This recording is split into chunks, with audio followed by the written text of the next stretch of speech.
श्री कृष्णाय नमः, श्री गोपीजन वल्लभाय नमः, श्रीमदाचार्य चरण कमलेभ्यो नमः, श्री गुसाई जी परम दयालवे नमः, श्री गुरुभ्यो नमः। श्रुति स्मृति पुराणानाम् आलयं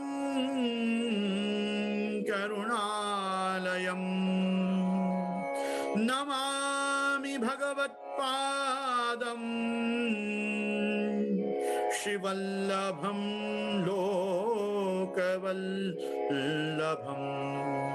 वल्लभं विठ्ठलाचार्यं श्रीकृष्णं बादरायणं सूत्रभाष्यकृतौ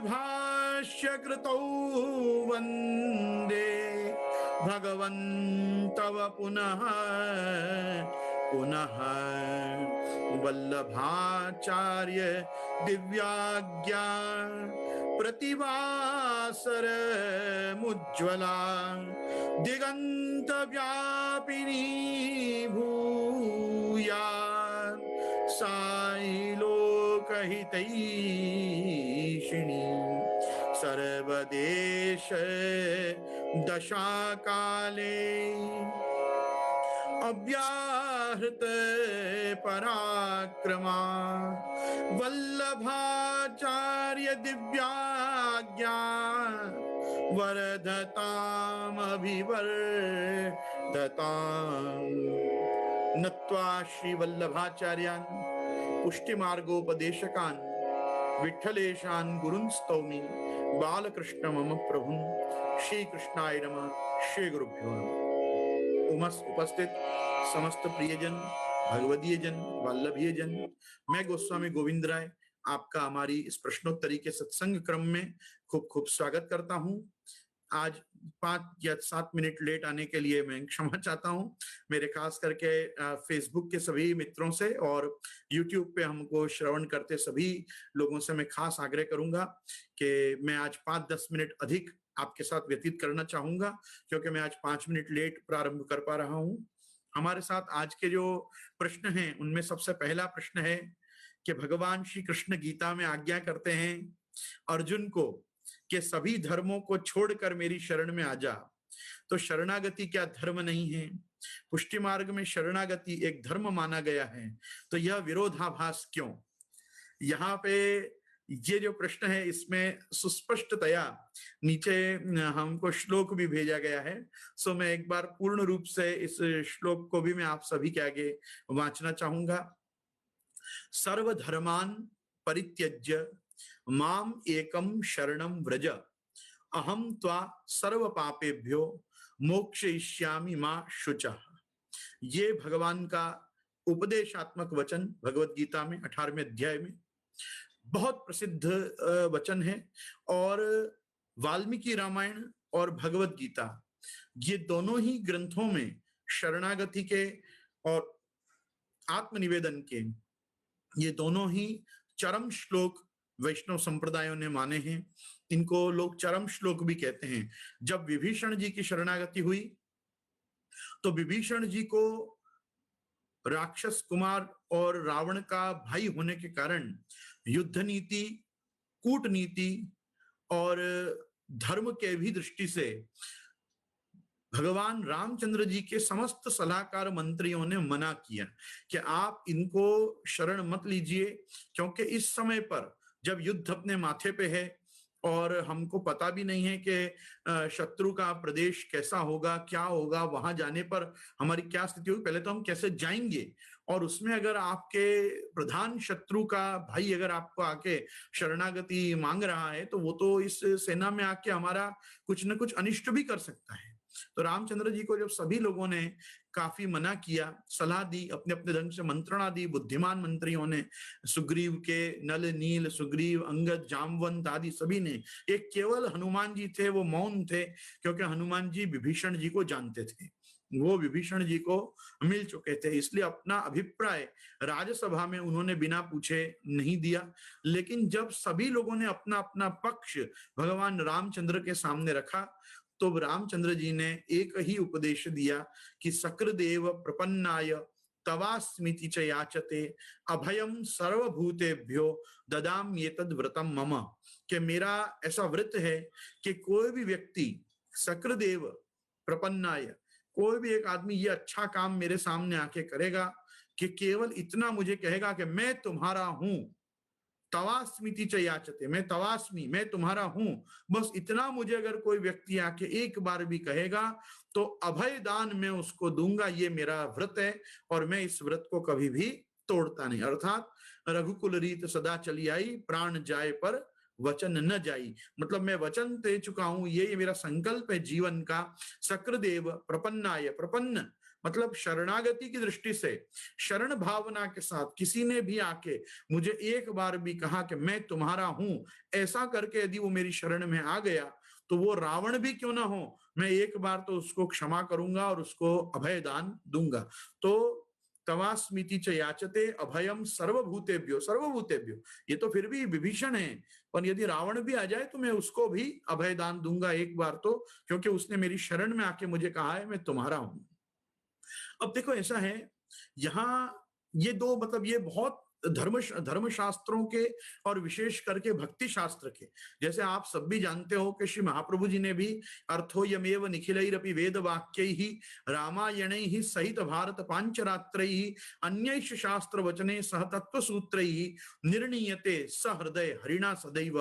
आपने भी ये संकल्प लिया है कि आप शास्त्र का जो अर्थ करेंगे उसमें रामायण, महाभारत, पांचरात्र, तत्व सूत्र, वेदादि शास्त्र, इन सभी का अर्थ आप वहां पे निचोड़ कर संदोह के ही आप शास्त्र का अर्थ करेंगे जो हरि को प्रिय हो ऐसा। तो रामायण को भी श्री महाप्रभु जी ने एक परम प्रस्थान रूप में, ग्रंथ के रूप में माना है, और रामायणम अनंतम ही पुराणामेव भाषितम इत्यादि महाप्रभु जी की सर्व निर्णय में भी कारिकाएं मिलती हैं जो रामायण को भी समाधि भाषा बताती हैं, कि जैसे भागवत जी समाधि भाषा है व्यास जी को प्राप्त, वैसे वाल्मीकि जी को प्राप्त जो समाधि भाषा है वो रामायण है, मतलब वाल्मीकि रामायण। तो मैं ये कहना चाहूंगा कि वैष्णव संप्रदायों में विशेष करके चरम श्लोक मतलब परमतम उपदेश भगवान के द्वारा, एक में भगवान राम ने बताया कि मेरा स्वभाव क्या है और मैं क्या करूंगा, और एक में भगवान कृष्णचंद्र ने बताया कि तुम क्या करो तो मैं क्या करूंगा। भगवान पहले ही आपको आज्ञा कर चुके हैं कि ये यथा माम प्रपद्यन्ते तांस तथैव भजाम्यहम्, जो मेरा जैसा भजन करेगा मैं भी उसका वैसा ही भजन करूंगा। तो भगवान जब यहाँ पे ये आज्ञा कर रहे हैं कि सर्वधर्मान परित्यज्य, अब ये क्या कह रहे हैं कि पुष्टि मार्ग में शरणागति भी एक धर्म माना गया है। शरणागति धर्म नहीं है, धर्म में आने वाला कर्म है।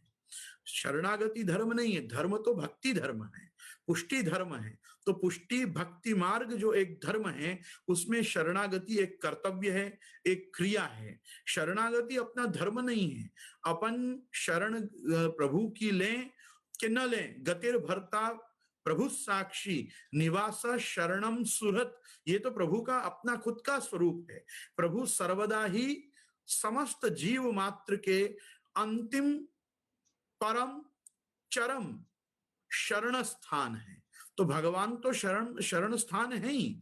और आश्चर्य आप देखो, मैंने आपसे पहले भी इस विषय में चर्चा की थी कि जब हम शब्द कहते हैं शरणागति, तो शरणागति शब्द का अर्थ बनता है शरण देने वाला हमारी तरफ आ रहा है, हमारी ओर प्रभु बढ़ रहे हैं, हमको शरण लेने आ रहे हैं। जैसे बहुत प्रैक्टिकली हम देखें कि कोई व्यक्ति किसी में अहोभाव पूज्य या बड़ा एक उसको अपने से मान के किसी के पैर छूने जाता है तो आदमी सहज ही उसको झुक के और प्रेम में उठाता है।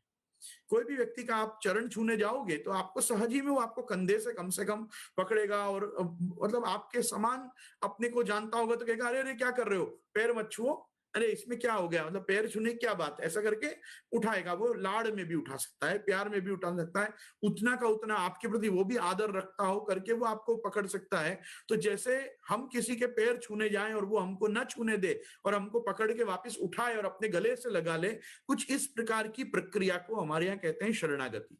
शरण आगति, शरणागति में से यदि हम आ की मात्रा हटा दें, केवल हम लिखें शरणगति, तो समझ में आता है कि केवल हम ठाकुर जी की तरफ जा रहे हैं। क्योंकि हमारी जो गति है, हमारा जो स्थान है, गंतव्य, उसकी तरफ हम जा रहे हैं। लेकिन ये केवल एक तरफ की बात नहीं है ना, ये तो प्रभु की कृपा से दो तरफा प्रेम है। और जैसे हम ठाकुर जी की तरफ जाने को उत्सुक होते हैं, जरा सा उद्यम करते हैं, ठाकुर जी हमसे पहले हमारी तरफ आने को चल देते हैं। यही तो भगवान का वात्सल्य है, यही तो भगवान की कृपा करुणा है। तो पहले एक वस्तु को समझिए कि जो शरण भावना है, दूसरा भगवान ने उसको जो शरण आने को कहा, उसमें भगवान ने सबसे पहले धर्म और धर्मी में क्या फर्क है वो भी भगवान ने उपदेश किया है। एक वस्तु को ये समझिए, ये एक जो श्लोक है गीता जी के 18वें अध्याय का, ये जो चरम श्लोक है, ये चरम श्लोक पे असंख्यों आचार्यों की टीका है। असंख्य आचार्यों की टीकाएं, सभी प्रायतः वैष्णव और वैष्णवेतर मत के आचार्यों की भी टीका इन पे है। स्वयं शंकर भाष्य भी उपलब्ध है, भगवत पाद रामानुजाचार्य का भाष्य है। उनसे पहले उनके जो गुरु हुए यामुनाचार्य जी हैं, और यामुनाचार्य जी और भगवत पाद रामानुजाचार्य के बाद जहां तक मुझे याद है, वेदांत देशिक, निगमांत महादेशिक, उनका एक ग्रंथ है न्यास विंशति। वो न्यास विंशति में जो दो श्लोक हैं, वो दो श्लोक न्यास विंशति में तो बहुत प्रकार से, न्यास मतलब त्याग, त्याग की आज्ञा। तो यहां जैसे धर्म त्याग की जो आज्ञा भगवान ने की है कि सर्व धर्मान परित्यज्य, तो धर्म त्याग की क्या व्यवस्था है, धर्म त्याग कोई व्यक्ति कैसे करे, इसके दो श्लोकों को श्री महाप्रभु जी ने भी स्वीकारा। और महाप्रभु जी की भी विचार दृष्टि इस पर्टिकुलर श्लोक को लेके वैसी ही थी जैसी वेदांत देशिक ने न्यास विंशति में। अब मुझे जो थोड़ा कंफ्यूजन हो रहा है आज के व्याख्यान में, वो ये हो रहा है कि न्यास विंशति जो ग्रंथ है वो यामुनाचार्य जी का है या निगमांत महादेशिक का है, ये इतना मुझे अभी स्मरण नहीं हो रहा है। लेकिन भगवत पाद रामानुजाचार्य के संप्रदाय में ही विशिष्टाद्वैत सिद्धांत में न्याय विंशति नाम का यह ग्रंथ है, जिसके अंदर के ये श्लोक को महाप्रभु जी ने स्वीकारा। और उस पर्टिकुलर श्लोक को हम न्यासादेश के नाम से जानते हैं। न्यासादेश जब ग्रंथ महाप्रभु जी ने अपने शास्त्रार्थ प्रकरण के ग्रंथ की फुटनोट के रूप में जब आपने अपने हस्ताक्षरों से वहां लिख लिया, तो जब वो ग्रंथ श्री गुसाई जी को प्राप्त हुआ, तो गुसाई जी ने उसके ऊपर कोई खास रिसर्च नहीं किया कि ये कहाँ का वाक्य है, और महाप्रभु जी के हस्ताक्षरों में उपलब्ध होने के कारण गुसाई जी ने उसके ऊपर न्यासादेश विवरणम नाम से पूरी टीका लिख दी। अब क्योंकि न्यासादेश नाम के, अब महाप्रभु जी ने फुटनोट पे खाली इतना ही मेंशन किया कि न्यास आदेश मतलब यहाँ जो धर्म त्याग की आज्ञा भगवान ने की है वो किस अर्थ में की है, ये जो इन्होंने समझाया है ग्रंथकार ने न्यास विंशति में, उसके ये श्लोक के अभिप्राय मुझको मान्य है। महाप्रभु जी की मान्यता या महाप्रभु जी का इंटरेस्ट उस पर्टिकुलर श्लोक में देख के प्रभुचरण गुसाई जी ने, विठलनाथ जी ने, क्योंकि उस पे न्यासादेश विवरणम लिख दिया, तो न्यासादेश हमारे यहाँ महाप्रभु जी की कृति के रूप में जाने लगा। लोग जानने लगे कि महाप्रभु जी कृति है न्यासादेश, पर न्यासादेश वास्तव में महाप्रभु जी कृति नहीं है। महाप्रभु जी के हस्ताक्षरों में वो श्लोक प्राप्त होने से एक ऐसी भ्रमणा बैठ गई और भ्रमणा की पुष्टि और हो गई, क्योंकि श्री गुसाई जी ने उस पर टीका कर दी। तो गुसाई जी की टीका न्यासादेश विवरणम अभी भी उपलब्ध है हमारे यहाँ से। उसका तात्पर्यार्थ पूरा श्री रमानाथ शास्त्री जी ने छापा भी था बड़े मंदिर से, और वो भी बहुत सुंदर है। ये तो पूरा, ये इतना सुंदर प्रश्न आया है आज का कि ये प्रश्न का समाधान तो बड़े शास्त्रीय ढंग से होना चाहिए। केवल ये प्रश्नोत्तरी की सभा में तो ठीक है, हम कुछ इसका भावार्थ इस पूरे प्रश्न से, इस ग्रंथ का जो भावार्थ है वो यहाँ स्फुट करने का प्रयास हम करेंगे जरूर अपनी तरफ से। लेकिन अभी मैं बताना चाह रहा हूं आपको कि ये देखो बड़ा गंभीर विषय है। इसके ऊपर श्री आचार्य चरण ने भी चिंतन किया है। आचार्य चरण से इतर भी समस्त भगवत गीता के भाष्यकर्ता जगतगुरु आचार्यों ने इस पे चिंतन किया है। इस पे प्रभुचरण श्री गुसाई जी ने चिंतन किया है। और इसमें जो धर्म त्याग की आज्ञा है, वो धर्म त्याग की आज्ञा भगवान इसीलिए कर रहे हैं कि ताकि लोगों को पता चले। जैसे इसका एक साधारण सा मैं आपको तुरंत भाव समझ में आए इसलिए बताऊं। पुष्टि मार्ग लक्षणानी नाम के ग्रंथ में श्री हरिराय महाप्रभु भी कुछ ऐसी ही आज्ञा करते हैं। हरिराय महाप्रभु आज्ञा करते हैं धर्म निष्ठा यत्र नैव पुष्टि मार्ग सकथ्यते। पुष्टि मार्ग उसको कहते हैं कि जहां हमारी धर्म में निष्ठा नहीं है, अपितु धर्मी में निष्ठा है। धर्मी मतलब भगवान श्री कृष्ण, और धर्म मतलब ये भक्ति मार्ग, धर्म मतलब पुष्टि मार्ग, धर्म मतलब ये आत्मनिवेदन या शरणागति का ये जो मार्ग है वो, और इसमें जो हमारा कर्तव्य है वो है प्रभु की शरण जाना, प्रभु की शरण बने रहना। अब देखो यहाँ प्रश्नकर्ता ये कह रहे हैं कि सभी धर्मों को छोड़कर मेरी शरण में आ जा, तो शरणागति क्या धर्म नहीं है? और पुष्टि मार्ग में शरणागति एक धर्म माना गया है, तो विरोधाभास क्यों? यहाँ कोई प्रकार का भी विरोधाभास भगवान की वाणी में ध्वनित नहीं होता, क्योंकि अगर भगवान ऐसा कहते कि मेरी शरण में भी मत आ, या तो कहीं भी जा, धर्म को छोड़ दे बस, तो ये विरोधाभास होता। पर भगवान ने जब अपनी तरफ माम एकम कह के भगवान ने परमात्मा या ईश्वर संज्ञक भी कोई उपदेश नहीं किया है। भगवान ने साकार ब्रह्मवाद को ध्यान में रखते हुए, शुद्धाद्वैत ब्रह्मवाद को ध्यान में रखते हुए, पुष्टि मार्ग को ध्यान में रखते हुए भगवान ने उपदेश किया है, मुझ एक की शरण में तू आ, माम एकम शरणम व्रज, व्रज मतलब चलना शुरू हो जा। अब आप देखो, कार्पण्य दोषोपहत स्वभाव पृच्छामि त्वाम धर्म सम्मूढ़ चेता यत् श्रेयस्यान् निश्चितम ब्रूहि तन्मे शिष्यस्ते हम शादिमाम त्वाम प्रपन्नम। ये श्लोक में वो प्रपन्न होकर भगवान की शरणागति स्वीकार कर चुका है अर्जुन। अर्जुन भगवान की शरणागति स्वीकार कर चुका है। कहां कर चुका है? दूसरे अध्याय में ही कर चुका है। पहले अध्याय में तो वो प्रवचन करता रहा, भगवान श्रवण करते रहे। भगवान ने खाली पहला एक वाक्य कहा, उवाच पार्थ पश्यैतान समवेतान कुरुनीति।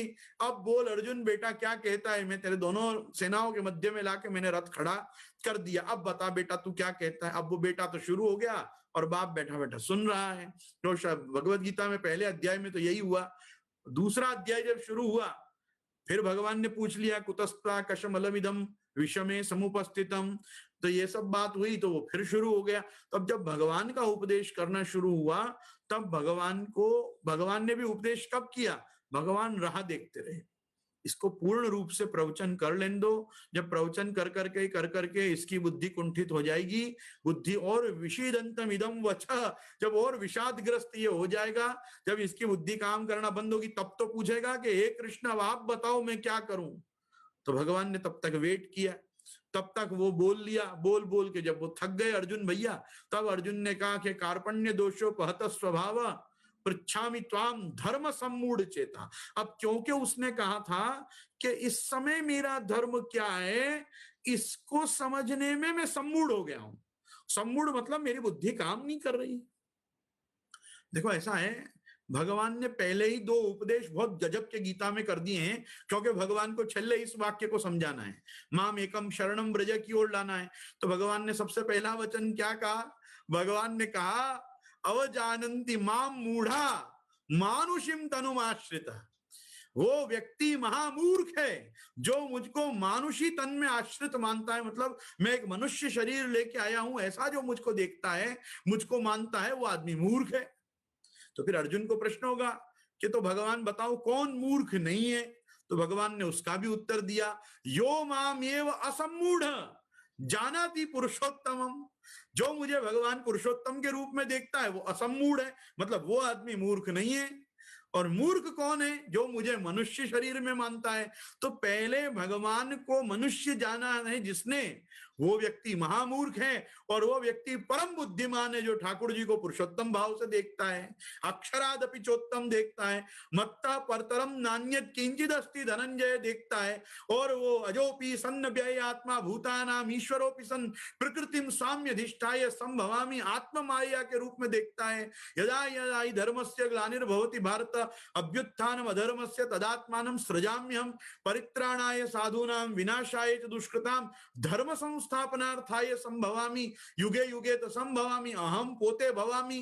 कोई मेरे भवामी में कारण नहीं है, मैं स्वयं कारण हूं, सर्व कारण कारण मैं ही हूं, सृष्टि का अभिन्न निमित्तोपादान समवाय कारण ब्रह्म में साक्षात हूं, माया संबंध रहित हूं, अपरे मितस्तन्याम प्रकृतिम विद्धि में पराम जीव भूताम महाभाव यदम धारेते जगत एतज्जननी भूतानि सर्वानित्युपधारय। ये वाक्य बोलने वाला जो व्यक्ति है वो भगवान साक्षात साकार ब्रह्मवाद को सर्वदा सिद्ध करने वाला भगवान श्री कृष्ण, वो कोई योगेश्वर नहीं है, वो परात्पर पर ब्रह्म है। यो योगेश्वरेश्वर भगवान जो है वो भगवान श्री कृष्ण योगेश्वर तो महादेव जी भी हैं, योगेश्वर तो नव योगीश्वर भी हैं, योगेश्वर तो कपिल देव जी भी हैं, योगेश्वर तो ऋषभ देव जी भी हैं, योगेश्वर तो भागवत जी में स्वयं परमहंस दशा में रहने वाले सुखदेव जी भी हैं, व्यासादि महर्षि भी सब योगेश्वर है। कौन योगेश्वर नहीं है? तो केवल भगवान श्री कृष्ण को योगेश्वर कह देना ये कोई भगवान की स्तुति है क्या? ये भगवान के स्वरूप को गौण करना है। अरे भगवान तो खुद अर्जुन को बारंबार कह रहे हैं, तस्माद योगी भवार्जुन, तू खुद योगी हो जा और योग में सिद्ध हो जा, स्थित प्रज्ञ हो जा। तो प्रजहाति यदा कामान सर्वान पार्थ मनोगतान आत्मन्यैवात्मना तुष्ट स्थित प्रज्ञ सदोच्यते हो जा। तो ये सब जो दूसरों को उपदेश कर रहा वो भगवान क्या ये केवल योगेश्वर होगा? नहीं, वो योगेश्वर भी नहीं है, योगेश्वरों का भी ईश्वर है। और वो कौन है? वो परम धाम है, वो परात्पर पर ब्रह्म है, वो पूर्ण पुरुष है। वो जब कहेगा कि सर्व धर्मान परित्यज्य माम एकम शरणम व्रज, तो वो यही कहना चाहेगा कि सत्वरज तम, ये सत्वरज तम से जो प्रकृति पूरी बनी हुई है, प्रकृति में से जो तुझे प्राप्त होगा वो क्या होगा? त्रैगुण्य विषया वेदा निस्त्रैगुण्यो भवार्जुन। तो सबसे पहले तो निस्त्रैगुण्य होने की सोच अर्जुन। क्यों? वेद में क्या है? वेद में जितना भी पदार्थ है वो सब तो सात्विक राजस तामस से जुड़ा हुआ है। केवल धर्म और केवल वेद को तू स्वीकारेगा, वेदवाद रटा पार्थ। ये तो गीता जी में भगवान ने दूसरे अध्याय में निंदा कर दी। केवल वेदवाद रटा नहीं होना है, वेदवाद रटा के ऊपर भी एक वस्तु है। वो क्या है? क्या? अहम। अहम क्या? वेदैश्च सर्वैर अहमेव वेद्यो वेदांत कृत वेद विदेह चाहम। पूरे वेद में और वेदांत में जानने लायक जो तत्व है वो तो अर्जुन में हूं, तो मुझे जान। केवल वेद में मत पढ़ा रहे, क्योंकि वेद में पढ़े रहने वाले व्यक्ति की गति क्या है? त्रैविद्या माम सोमपा पूत पापा यज्ञैरिष्ट्वा स्वर्गतिम प्रार्थयन्ते ते पुण्यमासाद्य सुरेंद्र लोक अष्टंति देवान दिवि देव भोगान तेतम भुक्त्वा स्वर्गलोकम विशालम क्षीणे पुण्य मर्त्य लोकम विशंति एवं त्रयी धर्म मनु प्रपन्ना गथा गतम काम कामा लवंते। तुम तो आते जाते ही रहोगे अर्जुन यदि तुम उसमें पड़े रहोगे वेद में। तो वेद और वेद से उत्पन्न होने वाला जो धर्म है वो उस धर्म की भी आवश्यकता तभी तक है जब तक वो धर्म मुझ तक तुमको लेके आता है। और तुम कह रहे हो तुम धर्म सम्मूढ़ चेतो, तो तुम ऐसी महामूढ़ता के समय में जब तुम विषाद योग में बैठे हुए हो, जब विषाद से मुझसे जुड़े हुए हो, क्लेश से मुझसे जुड़े हुए हो, दुख से मुझसे जुड़े हुए हो, तब तुमको कुछ बातों को समझने में 18 अध्याय का समय लगेगा। भगवान ने क्यों पहले ही भक्ति योग नहीं बता दिया? भगवान ने क्यों पहले ही 15वां अध्याय पुरुषोत्तम योग नहीं बता दिया? भगवान ने क्यों पहले ही विभूति योग में सब कुछ नहीं बता दिया? क्यों भगवान ने विश्वरूप दर्शन में अर्जुन को पहले ही नहीं करा दिया? और भगवान ने अर्जुन को करा के भी कहा देवा आप्यस्य रूपस्य नित्यम दर्शन कांक्षणा, मैंने तुझे उस रूप के दर्शन कराए जो 33 कोटि देवता जिसका दर्शन करने चाहते हैं उनको भी जो सुलभ नहीं हो मैंने तुझे सुलभ कराया है। भक्त्या तनन्यया शक्य अहम एवं विदुर्जन ज्ञातुम दृष्टुम च तत्तेन प्रवेष्टुम च परंतप। तू मुझ में भी आ सकता है, ये बात को तू समझ लेगा। तो भगवान ने तो अपनी तरफ से बहुत कुछ कृपा करी अर्जुन के ऊपर, अर्जुन क्यों 18 अध्याय तक नहीं समझ पाया? और मैं तो आपको यथार्थ कहता हूं, ये वाक्य भी भगवान अगर नहीं बोलते ना कि धर्म को छोड़ के मेरी तरफ आ, तो भी अगले 18 अध्याय तक भी भगवत गीता चलती रहती। अर्जुन को तो भी कुछ समझ में आने वाला नहीं था। अर्जुन को कुछ समझ में आने वाला नहीं था गीता जी में। क्यों? क्योंकि उसका तो धर्म सम्मूढ़ चेत है। अब जो धर्म के बारे में उसको कुछ समझ में ही नहीं आ रहा है, भगवान धर्म ही धर्म का उपदेश कर रहे हैं, लोक कल्याणार्थ जन कल्याणार्थ जिज्ञासु की तत्व शांति हो सके, उनके जिज्ञासा की इसलिए तत्व चिंतकों के सर्व संशय निराश करने के लिए भगवान अर्जुन को निमित्त बना के पूरे इस जगत को जो भगवत गीता का दान प्रभु कर रहे हैं, तो वो आवेश में प्रभु तो बोले चले जा रहे हैं। और इसको तो कुछ भी करके दे दो चैन नहीं है। इसको भगवान विश्वरूप दर्शन कराते हैं तो उसके बाद विश्वरूप दर्शन करके भी ये पूछता है, क्या पूछता है? ये 12 अध्याय शुरू होते ही पूछ लेता है कि मैं भगवान क्या करूं, आपके निर्गुण निराकार की उपासना करूं कि आपके सगुण साकार की उपासना करूं? भगवान माथा पे हाथ रख के विराज गए होंगे कि अरे अभी तुझको मैंने सगुण साकार में भी जो आकार था, जितना आकार धारण किया था पृथ्वी पे मैंने सब तो दिखा दिया, अभी भी यही बात पूछ रहा है कि मैं सगुण साकार में जाऊं कि निर्गुण निराकार में जाऊं? ये क्या प्रपंच लेके बैठा? इत्यादि ऐसे बहुत से वाक्य हैं। देखो ऐसा है, श्रेयो वीर ज्ञानम अभ्यासात ज्ञानात ध्यानम विशिष्यते ध्यानात कर्म फल त्यागे त्यागात शांतिरनंतरम। वहां गीता पूरी हो जानी चाहिए कायदेसर। भगवान जब 15वें अध्याय में कह रहे हैं कि मेरे को जो भी तुझे बताना था मैंने पूरे शास्त्र का उपदेश तुझे कर दिया, अब तुझे और कुछ सुनना हो तो बोल। फिर वो पूछने लग गया, ये दैवासुर संपद विभाग क्या है प्रभु, ये क्या होती है दैवी संपदा, क्या होती है आसुरी संपदा। अरे भगवान दर्शन दे रहे हैं, भगवान तुझे अपना साक्षात्कार करा रहे हैं, साक्षात्कार में भी भगवान स्वयं ही तेरे बारे में चिंतन कर रहे हैं कि अरे ये तो मेरे को देख ही नहीं पा रहा है। न तो माम दृश्य से चक्षुर अनन्य स्वचक्षुषा दिव्यम ददामि ते चक्षुर पश्चिमे योगमैश्वरम। लो दिव्य दिव्य दृष्टि ले लो अर्जुन, तब तुम मुझे देख पाओगे। तो दिव्य दृष्टि भी प्रभु दे रहे। दिव्य दृष्टि लेकर प्रभु को देखने के बाद, प्रभु की विभूति योग का वर्णन पूरे 10वें अध्याय में सुनने के बाद, अक्षर ब्रह्म योग में भगवान का अक्षर ब्रह्मात्मक स्वरूप समझने के बाद, राजविद्या राजगुह्य योग में भगवान ने जो राजविद्या ब्रह्मर्षियों को और महर्षियों को पढ़ाई, राज ऋषियों को पढ़ाई, वो पढ़ने के बाद 7वें अध्याय में भगवान के ज्ञान विज्ञान योग को समझे बाद, इतना सब प्रपंच सुने बाद भी भगवान के मुख से वर्णित, और अर्जुन प्रश्न पे प्रश्न करे चले जा रहा है। क्यों? वो धर्म सम्मूढ़ चेत है और उसको नहीं मालूम है मेरा श्रेय, श्रेय मतलब कल्याण, कल्याण मतलब मोक्ष। यत् श्रेयस्यान् निश्चितम ब्रूहि तन्मे शिष्यस्ते हम शादी माम त्वाम प्रपन्ना। तो जब वो कह रहा है मैं आपका शिष्य हूं, मैं आपकी शरण में हूं और प्रपन्न हूं, तो शरणागति तो उसने एक पहले ही स्वीकार ली है, पर अभी जो शरणागति वो स्वीकार रहा है, वो शरणागति कैसी स्वीकार रहा है? धर्म सम्मूढ़ चेत होके स्वीकार रहा है। भगवान क्या चाहते हैं? जैसे देखो बलि राजा के प्रसंग में है, बलि राजा के प्रसंग में एक अज्ञात शरणागति है, एक सज्ञात शरणागति है और एक पूर्ण शरणागति है। अज्ञात शरणागति क्या है? उसको नहीं मालूम है वामन जी कौन है। सज्ञात शरणागति क्या है? उसको बैठ के शुक्राचार्य बता रहे हैं ये वामन जो दिख रहा है ये वामन नहीं है, ये विराट है, ये परम पुरुष है, और ये तुम्हारे यहाँ, ये तुम्हारी जो भी श्री संपदा है तुम्हारे पास, ये सब कुछ छीनने के लिए ही आया है। ये कश्यप और अदिति के गर्भ से जन्मा है और ये तुम्हारा सब कुछ ले लेगा। बलि, तुम जिसके लिए कार्य कर रहे हो वो सब तुम्हारा विफल हो जाएगा। तो ठीक है, अब तो अगर ये भगवान ही है और भगवान स्वयं मेरे घर आके मुझसे कुछ मांग रहे हैं तो मुझे देना पड़ेगा। तो सज्ञात शरणागति हो गई। तो अज्ञात शरणागति, सज्ञात शरणागति। फिर भगवान ने जब उसका सब कुछ ले लिया, प्रभु ने पूछा कि कहां करूं भाई तृतीय पद? उसने कहा मेरे शीर्ष पे करो। मेरे को तो अभी तक आपने शरण लिया ही कहां है? अभी तक तो आपने मेरा जो कुछ था लिया, अब मुझे तो लो। ये देह भी तो मेरा है, ये अंतःकरण चतुष्टय भी तो मेरा है। तो प्राणाध्यास, देहाध्यास, इंद्रियाध्यास, अंतःकरणाध्यास, सारे अध्यास की निवृत्ति करके अपने आप को प्रभु के शरण में उसने खुद को दिया और प्रभु ने उसकी शरणागति स्वीकारी। तो वो पूर्ण शरणागति, जिसको हम प्रपत्ति कहते हैं। पूर्ण शरणागति मतलब प्रपत्ति, जिससे प्रपत्ति मार्ग बनता है। जहां व्यक्ति पूर्ण शरणागत होता है वो प्रपत्ति मार्ग बनता है। भगवत पाद रामानुजाचार्य का जो मार्ग है वो कैसा है? पूर्ण और प्रपत्ति मार्ग है वो। हमारा मार्ग कैसा है? हमारे यहाँ 2 मार्ग हैं, शरण मार्ग और निवेदन का मार्ग। एक आत्मनिवेदन का मार्ग है और एक शरण मार्ग है। शरण मार्ग में जो लोग दीक्षित होते हैं वो शरण मार्ग से दीक्षित होकर क्या करते हैं? 7 भक्ति तक वो पहुंचते हैं। श्रवणम, कीर्तनम, विष्णु स्मरणम, पाद सेवनम, अर्चनम, वंदनम, दास्यम, ये दास्यम तक पहुंच जाते हैं। 7 प्रकार की भक्ति उनको प्राप्त हो जाती है जो शरण मार्ग में आते हैं। क्योंकि महाप्रभु जी शरण मार्ग के भी उपदेष्टा हैं, पृथक शरण मार्ग उपदेष्टा आप स्वयं हैं। तो शरण मार्ग महाप्रभु जी ने प्रकट किया। इसीलिए 84 252 वैष्णव में बहुत से वैष्णव हैं जिनको नाम निवेदन करायो, बस उतना ही उल्लेख मिलता है। इसकी हमारी चर्चा हुई थी वार्ताओं के प्रसंगों में। और दूसरा निवेदन का मार्ग है। निवेदन का मार्ग क्या है कि भगवान पहले आत्मनिवेदन प्रदान करते हैं। मतलब आत्मनिवेदन कोई करे तो उसको आत्मनिवेदन भक्ति प्रदान करते हैं। और आत्मनिवेदन भक्ति से क्या होता है?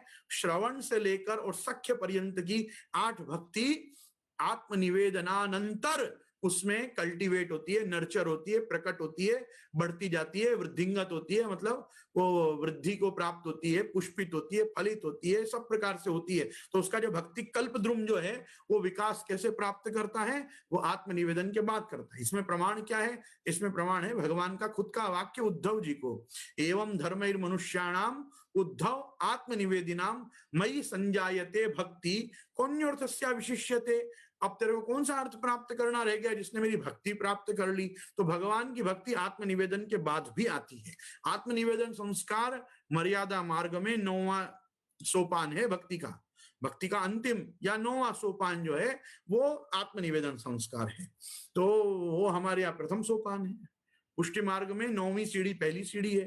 पहले ब्रह्म संबंध लेगा, फिर श्रवण, कीर्तन, स्मरण, अर्चन, वंदन, दास्य, सख्य, आत्मनिवेदन, और ये सब के ऊपर प्रेम लक्षणा भक्ति। दशधा भक्ति में 10वीं भक्ति जो है वो हमारे सब एक चीज एक्स्ट्रा है। लोगों के यहाँ 4 पुरुषार्थ होते हैं, धर्म अर्थ काम मोक्ष। हमारे यहाँ 5 पुरुषार्थ हैं, धर्म अर्थ काम मोक्ष और भक्ति। भक्ति भी एक पुरुषार्थ, पंचम पुरुषार्थ है। हमारे यहाँ 5वां वेद है। लोगों के ऋग्वेद, यजुर्वेद, अथर्ववेद, ऋग्वेद, यजुर्वेद, सामवेद, अथर्ववेद होते हैं। हमारे यहाँ महाभारत भी है, पंचम वेद है।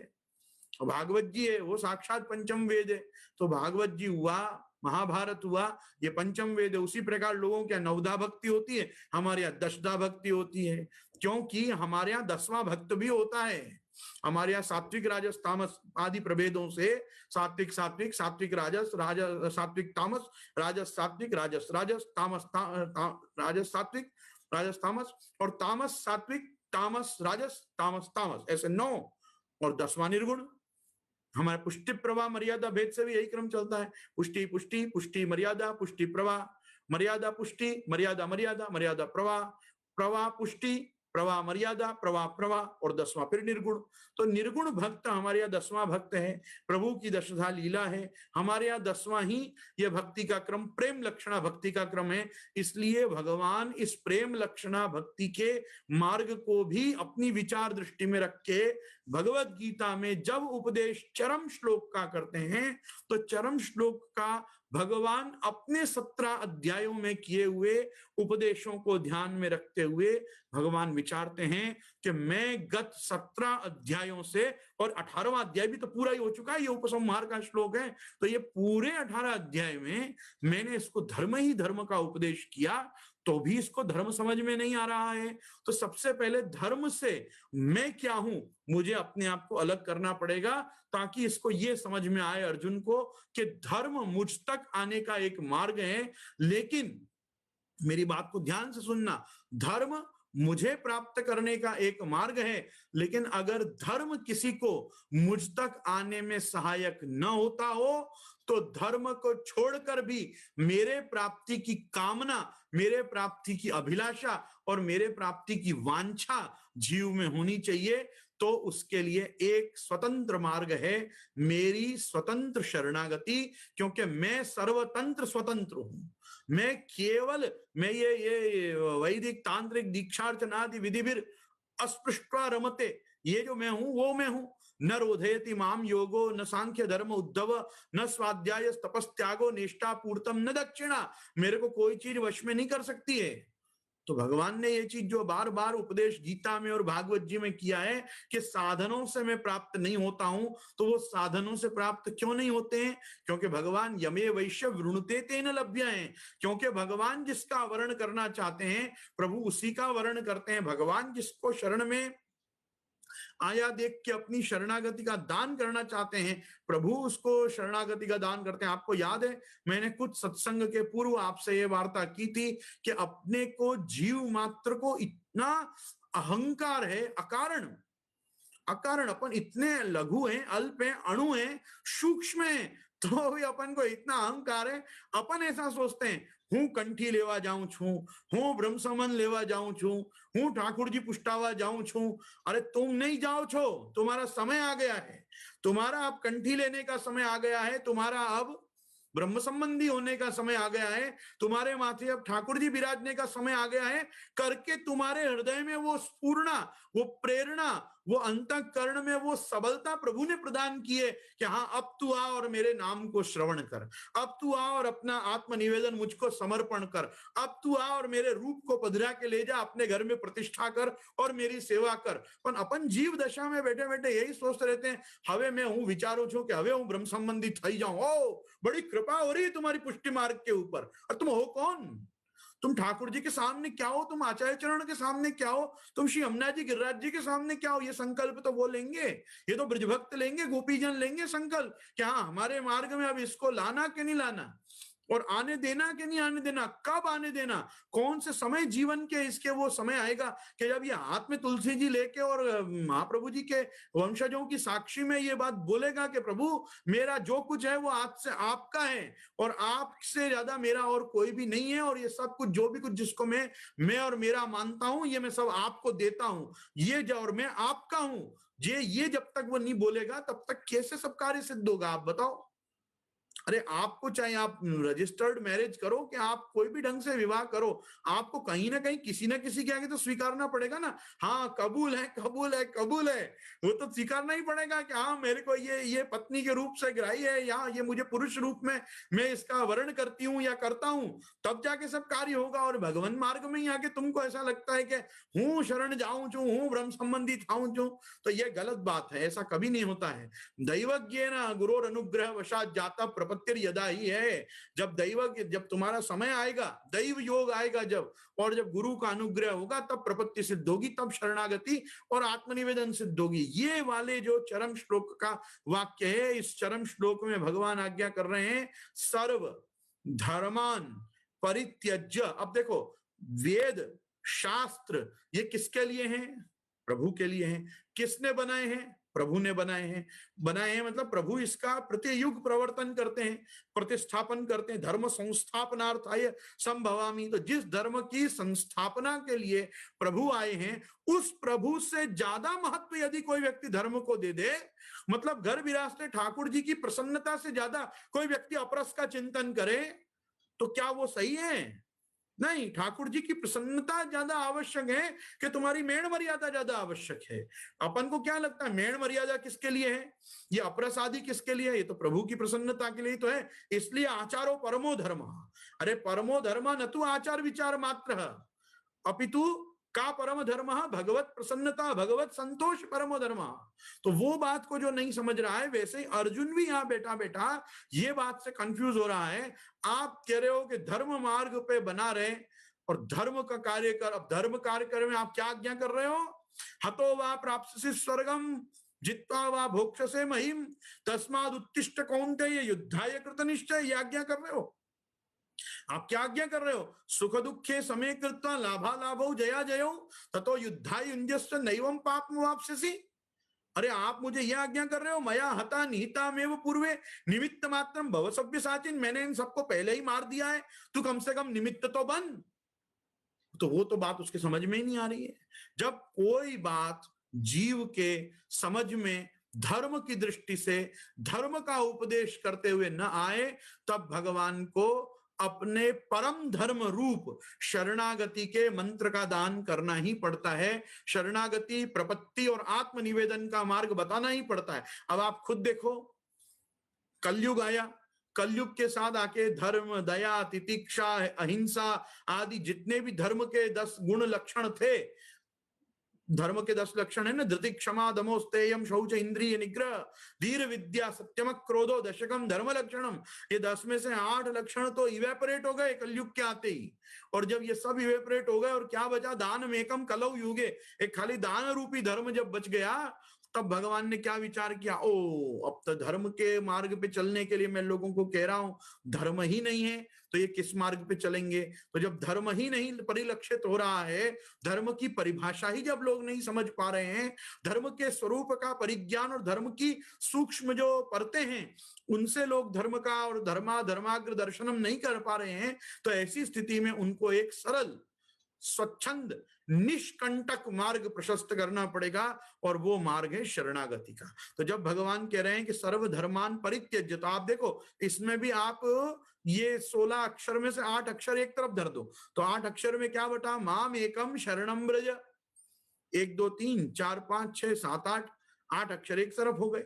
माम एकम शरणम ब्रज, तो एक चीज को छोड़ना है और एक चीज को पकड़ना है। जैसे हम कहते हैं ना प्राकृत धर्मानाश्रयम अप्राकृत निखिल धर्म रूपमिति, तो प्राकृत धर्म और से तो प्रभु रहित हैं और अप्राकृत निखिल धर्म उसके सहित हैं।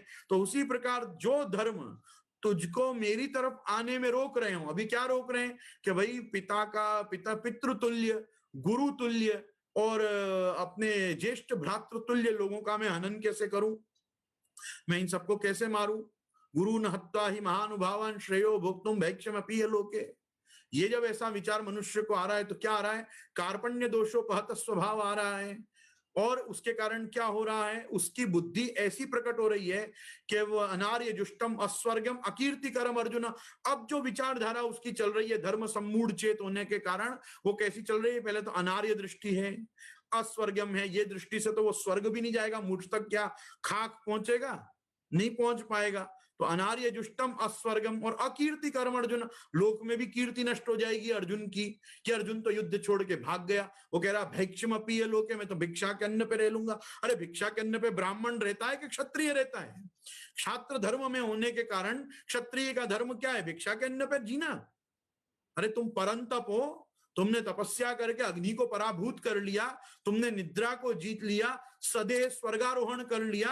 अब तुम कह रहे हो कि मैं भाग जाऊंगा और मैं इनका हनन नहीं करूंगा क्योंकि इनको मारने से मुझे दोष लगेगा। तो मेरा जो संकल्प है कि पृथ्वी पे से मैं आतताइयों का संहार करूंगा, वो संकल्प कौन पूरा करेगा? तो तुम क्योंकि भगवत कार्य के विरोधी भाव से युक्त होकर बैठे हो, तो तुम धर्माचरण नहीं कर रहे हो। और जब तुम उस धर्माचरण को धर्माचरण कह रहे हो जो वास्तव में अधर्माचरण है, तो भगवान कह रहे हैं फिर ऐसे अधर्म का तुम परित्याग कर दो। तो सर्वधर्मान परित्यज्य, तुम जिसको धर्म समझते हो उसको छोड़ दो। माम एकम शरणम व्रज, तुम मेरी शरण में आ जाओ। और मैं क्या करूंगा? अब तुमको डर किससे लग रहा है? पापों से ही तो लग रहा है कि मैं इनको मारूंगा तो मुझे पाप लगेगा। तो भगवान कह रहे अहम तो सर्व पापेभ्यो, मैं तेरे सब पाप नष्ट कर दूंगा। मोक्षयिष्यामि मा शुचः, पापों से मुक्त कर दूंगा, तुझे मोक्ष दूंगा, ऐसा भगवान ने नहीं कहा। भगवान ने ऐसा कहा होता तो अर्जुन को स्वर्गारोहण क्यों होता? अर्जुन को मुक्ति मिलनी चाहिए थी। पर पांडवों का क्या हुआ है? केदारनाथ के आगे जाके स्वर्गारोहण किया कि नहीं उन्होंने? तो द्रौपदी, युधिष्ठिर और पांचों, ये चारों भाई, ये क्या करने गए? स्वर्गारोहण किया इन्होंने। और अर्जुन का स्थान कहां जाएगा? अर्जुन तो आदिदैविक रूप से नरनारायण ऋषि के रूप में भगवान के साथ बद्रिकाश्रम में तप करेगा। वो उसका आदिदैविक स्वरूप, आध्यात्मिक स्वरूप जो उसका सूक्ष्म देह है, उसके साथ वो कहां जाएगा? स्वर्ग में जाएगा। क्योंकि अर्जुन कौन है? इंद्र का अंश से उत्पन्न हुआ है। तो इंद्र का अंश है अर्जुन, वो इंद्र में जाके लीन होगा। ये उसका आध्यात्मिक स्वरूप है। आदिदैविक स्वरूप क्या है कि भगवान ने खुद कहा है पांडवा नाम धनंजय, पांडवों में तो मैं धनंजय हूं। तो भगवान का विभूति रूप है। तो एक आदिदैविक स्वरूप अर्जुन का कहां जाएगा? बद्रिकाश्रम जाएगा। वहां नर नारायण ऋषि में लीन होगा वो, क्योंकि वो नर है, नर का साक्षात अवतार है। जैसे नारायण साक्षात भगवान श्री कृष्ण है, तो नर नारायण है कि नहीं द्वापर में प्रकट अर्जुन और कृष्ण। तो ये देखो, ये सब व्यवस्था है। भगवान ने उसको ये नहीं कहा मैं तुझे मोक्ष दूंगा, भगवान ने कहा मैं तुझे सब पापों से मुक्त करूंगा। पापेभ्यो मोक्षयिष्यामि। तो पापेभ्यो मोक्षयिष्यामि मतलब मैं तुझे पाप से छुड़ाऊंगा। कौन से पाप से छुड़ाऊंगा?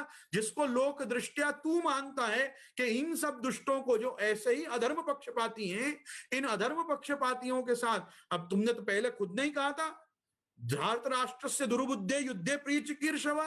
वो कौन दुर्बुद्धि है कि जो धृतराष्ट्र पुत्रों का हित करने आए, मैं उनको देखना चाहता हूं। तो अब तुम देख के कह रहे हो कि ना ना ना ना ना, मैं तो इनका वध नहीं कर सकता, ये तो मेरे अपने हैं। इनमें मेरा कोई ससुर है, न कोई गुरु है, न कोई दादा है, न काका है, न ये साला है, न कोई है। अब तू क्या कर रहा भैया?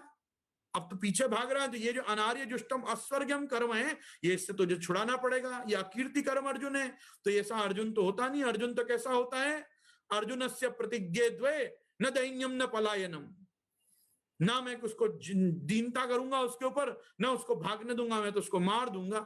ये जो गांडी उधारी अर्जुन की प्रतिज्ञा थी, वो कहां चली गई? भगवान ने कहा अच्छा ठीक है, तुमको समस्या किस चीज से है? इन सबको मारने से तुमको पाप नहीं लगना चाहिए, बस इतना ही ना। तो चलो ठीक है, मेरे कहने से इनको मार दो। मैंने तो इनको पहले ही मारा है। मया हता निहिता मेव पूर्वे निमित्त मात्रम भव सभ्य साजिन। भगवान के संकल्प से ही सृष्टि होती है, भगवान के संकल्प से ही सृष्टि लीन हो जाती है। भ्रूभंग मात्रे नहीं संधि दक्षो कालात्मनो यस्य तिरो भविष्यति। भगवान का भ्रुकुटी विलास होता है, ब्रह्मा जी की आयुष्य पूरी हो जाती है। तो जो जब ब्रह्मा अपने आप को जगत का सृष्टिकर्ता मानता है, वो ब्रह्मा की आयुष्य भी केवल भगवान के एक भ्रूभंग मात्र पर टिकी हुई है अगर, तो वो भगवान संकल्प ले रहा है कि कोई कौरव और कौरव के पक्षपाती नहीं बचने चाहिए, तो कोई कैसे बच जाएगा आप बताओ? उसमें फिर ये महात्मा कह रहे हैं कि हम इनको नहीं मारेंगे क्यों, हमको पाप लगेगा। तो पाप क्यों लग रहा है? क्योंकि पाप धर्म में बताया है, अपनों को मारना, गुरुजनों को मारना, बड़ों को मारना, वडीलों को मारना, ये सब पाप है। तो तुमको धर्म क्या कर रहा है? भगवद इच्छा, भगवद आज्ञा आज्ञा और भगवत कार्य के विरोधी तुमको बना रहा है, तो ऐसा धर्म जो भगवत इच्छा, भगवत कार्य और भगवत धर्म से विरोधी तुमको बनाता हो, ऐसा धर्म तुमको छोड़ देना चाहिए, ये धर्म का पालन नहीं करना चाहिए। तो वो धर्म के लिए भगवान ने उपदेश किया, सर्वधर्मान परित्यज्य माम एकम शरणम व्रज, तू मेरी ओर चलना शुरू कर, और अहम त्वा सर्व पापेभ्यो, मैं तुम्हें, मैं मतलब मैं भगवान श्री कृष्ण, यहाँ पार्थ स्यंदन सारथी, मैं पार्थ सारथी कृष्ण तुमसे ये कह रहा हूं, अहम त्वा सर्व पापेभ्यो मोक्षयिष्यामि। और फिर छल्ले क्या कहा, मां शुचा, मारने के बाद भी दुख मत करना कि मैंने इनको क्यों मार दिया, इसमें तुम दुख मत करो, रो मत। अच्छा, मजेदार बात देखो क्या होता है, ये मजेदार घटना पूरे भगवत गीता में ये है कि ये वाक्य सुनने के बाद अर्जुन का क्या, अर्जुन की प्रतिक्रिया क्या है। अर्जुन जब भगवान के ये वचन को सुनता है, वाह क्या बात है, मैं इनको मारूंगा भी और मुझे पाप भी नहीं लगेगा, क्या बेस्ट आइडिया है ठाकुर जी का। मतलब ये संकल्प तो प्रभु आपने पहले अध्याय से क्यों नहीं बताया, मैं इतनी सारी गीता आपसे बुलवाता ही नहीं, मैं इन सबको मार भी दूं तो भी मुझे पाप नहीं लगेगा, ये आश्वासन यदि आप मुझे पहले अध्याय में ही दे देते तो इतनी भगवत गीता लोक में प्रकट ही नहीं होती। समझो, क्योंकि भगवान के वचन सुन के अर्जुन भाई क्या बोल रहे हैं, अर्जुन भाई बोल रहे हैं, नष्टो मोह स्मृतिर्लब्ध्वा, नष्टो मोह स्मृतिर्लब्ध्वा त्वत्प्रसादान मयाच्युत, आपके प्रसाद से हे अच्युत, आप तो कभी कोई काम में फेल होते ही नहीं हो, इसलिए आप अच्युत हो, आप कहीं गिरते ही नहीं हो, आपका कोई काम विफल होता ही नहीं, आप जो संकल्प लेते हो सिद्ध होता है। अब मैं आपके संकल्प के साथ खड़ा हूं, तो कैसे खड़ा हूं, देखा नष्टो मोह, मैं जिस मोह में पड़ गया था वो नष्ट हो गया। स्मृतिर्लब्ध्वा, स्मृतिर्लब्ध्वा क्या स्मृति है मेरी, अब ये स्मृति कौन सी थी, ये वो स्मृति थी जो भ्रंश हो गई थी, स्मृति भ्रंशात बुद्धिनाशो बुद्धिनाशात प्रणश्यति की ओर जो जा रही थी। वो क्यों हो रहा था, ध्याये तो विषयान पुंस संगस्तेषु उपजायते, संग डेवलप हो रहा था, विषयों का चिंतन करने से। विषय क्या थे, अरे ये तो मेरे हैं, अरे ये तो अपने हैं, मैं इनको कैसे मारूं, इनको मारूंगा पाप लगेगा, ये जो विचार आ रहा था, ये विचार बड़ा भगवतकारी विरोधी था। तो भगवतकारी विरोधी जब भाव चला गया तो क्या हो गया, स्मृति लब्ध्वा, और जब स्मृति आई तब वो महात्मा क्या कह रहे हैं, त्वत्प्रसादान मयाच्युत, ये कैसे आई प्रभु, आपकी कृपा से आई, ज्ञान से नहीं आई, भगवत गीता के ज्ञान से अर्जुन में ये बात नहीं आई है। अगर ये चरम श्लोक में भगवान शरणागति का उपदेश नहीं करते तो भगवान को वो कभी नहीं कहना त्वत्प्रसादान मयाच्युत, भगवान ने तो कितना कृपा प्रसाद किया था, तब ये बुद्धि आई थी क्या, तब तक तो अर्जुन भाई को ये बुद्धि नहीं आई।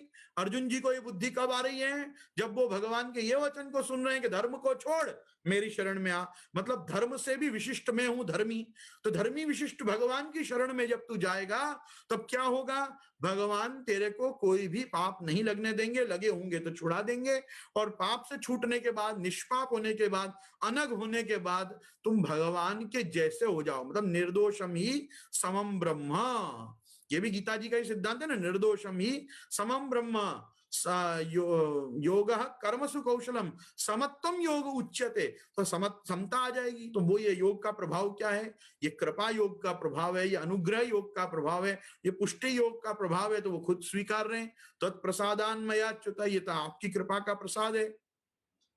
ये प्रसाद खा के क्या हुआ, तो कहा स्थितोस्मि, स्थितोस्मि मतलब हाँ, मैं जिस रथ में पीछे बैठ गया था अब मैं युद्ध के लिए आके खड़ा हो गया हूं।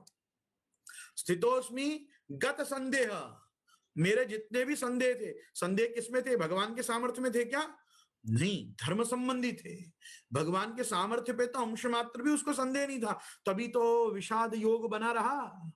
विषाद में कनेक्शन क्यों बना रहा, विषाद में कनेक्टिविटी भगवान के साथ, नेटवर्क टूटा नहीं, जीव रूपी अर्जुन का और भगवान रूपी परब्रह्म श्री कृष्ण का ये कनेक्टिविटी क्यों बनी रही विषाद में भी। आपका और मेरा होता है क्या विषाद में योग, नहीं होता है। अपन जब दुखी होते हैं, जब मानसिक क्लेश से, संताप से पीड़ित होते हैं, तो सबसे पहले अपन ये बात कहते हैं, ठाकुर जी में पची जैस पहला मैंने आप प्रॉब्लम थी भरावा दे, बना बहु प्रॉब्लम में हमणा मारू सेवा में चित्त नहीं लागे, हमणा हूं पाठ नहीं करूं, पहला मैंने थोड़ा शांति थी स्वस्थ थवा दे। अपन ये नहीं सोचते कि वहां जाने से हमको शांति ऑटोमेटिक मिलेगी और शांत होकर एक बार वहां चले जाएंगे तो सब समस्या दूर हो ही जाएगी। लेकिन अपन क्या सोचते, नहीं पहले मैं समस्या से बाहर आ जाऊं फिर वहां जाऊंगा।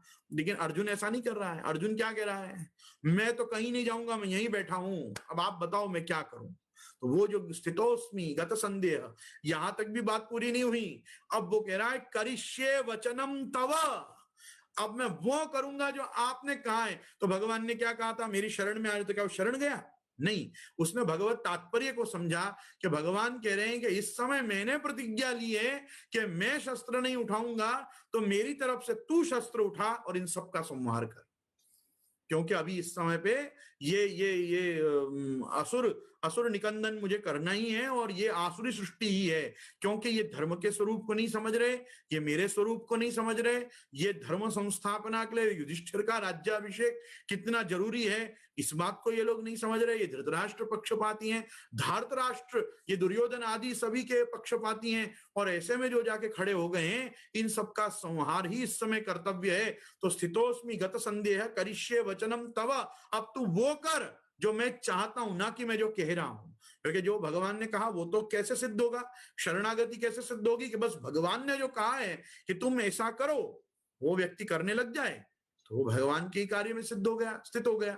तो फिर वो प्रभु के लिए रथ छोड़ के कोई ठाकुर जी पुष्टाने नहीं भागा, वो कोई ठाकुर जी पुष्टा के ठाकुर जी की सेवा करने का अष्टाक्षर पंचाक्षर जपने नहीं भागा। उसने उस समय वो कार्य उचित समझा कि जिस कार्य के लिए भगवान मुझे गत 18 अध्यायों से प्रेरित कर रहे हैं कि ये उठ जा, तस्माद उत्तिष्ठ कौन्तेय और युद्धाय कृत निश्चय, तू ये युद्ध को कर, क्योंकि ये युद्ध करना ही तेरी नियति है, ये युद्ध करना ही तेरा धर्म है, ये युद्ध करना ही मेरी प्रसन्नता का परिचायक होगा कि तू ये धर्म में प्रवृत्त हो, और ये सब लोगों का अपने अपने ढंग से अपने अपने कर्मानुसारी इनको गति प्रदान कर। तो ये गति तो मैंने नक्की कर ली है, किसको कौन सी गति देनी, अब तो देना तो शुरू कर। तो बस ये उसी प्रकार का पूरा ये प्रश्न है कि इस कहीं प्रश्न में कोई प्रकार का भी शास्त्र से, धर्म से, भगवत इच्छा से, भगवत कृति से, भगवान मार्ग से कहीं कोई विरोधाभास नहीं है। क्योंकि शरणागति धर्म नहीं है, शरणागति धर्म में कर्तव्य है। शरणागति अपना कर्तव्य है कि अपन को प्रभु की शरण गमन करनी चाहिए, क्योंकि अपन उनके हैं, भगवान से ही उत्पन्न हुए हैं। अपन यथाग्नि क्षुद्रा विस्फुलिंगा विचरंती के समय विचरण काल से ही हम सब बने हुए हैं। तो मैं आप सभी लोगों को बारंबार ये कहना चाहूंगा कि सर्वधर्मान् परित्यज्य माम एकम शरणम व्रज अहम त्वा सर्व पापेभ्यो मोक्षयिष्यामि मा शुचः। ये जो वाक्य भगवान का है, इसको आप भी अपने जीवन में चरम श्लोक मानकर, परम श्लोक मानकर, परमोत्कृष्ट भगवान का सदुपदेश मानकर इस रूप में इसको स्वीकारें कि भगवान ने स्वे स्वे कर्मण्य अभिरतः संसिद्धिम लभते नराम। ये जो भगवान ने वाक्य कहा है गीता में, इसको मैं और आप धारण करें, अपन अपने अपने कार्यों में लगे रहें। अपने को जो भी पारिवारिक, सामाजिक, राष्ट्रीय, सांप्रदायिक जो जवाबदारियां ठाकुर जी ने दी हैं, अपन को उसका निर्वहन करना चाहिए।